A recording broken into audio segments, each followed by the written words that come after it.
这种蔬菜看着有点像青西红柿，再看这头又像茄子，其实它真的是茄子，泰国茄子。它的口感更脆，纤维也更紧实，略带苦味儿。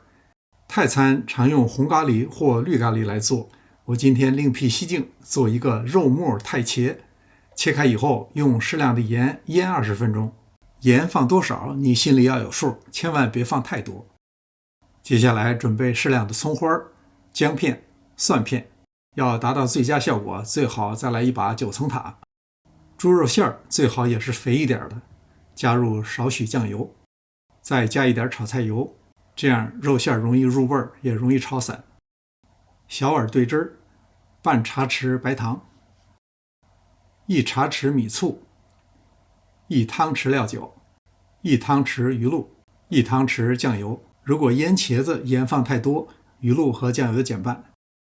泰茄比较脆，即使腌了一会儿也不会粘。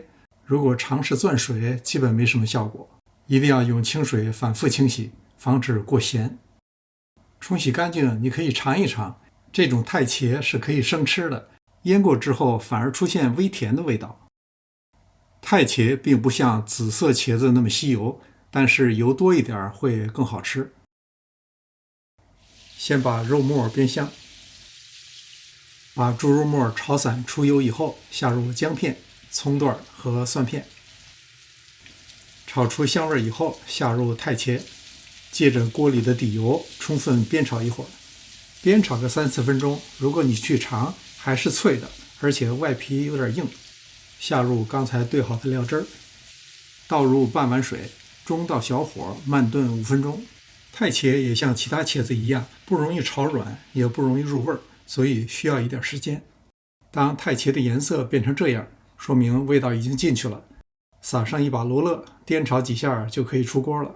总的说来，比中式茄子好炒多了，基本上每次炒都能成功。感谢您的观看，临走前别忘了点赞订阅。这里是上师厨房，我们下次再见。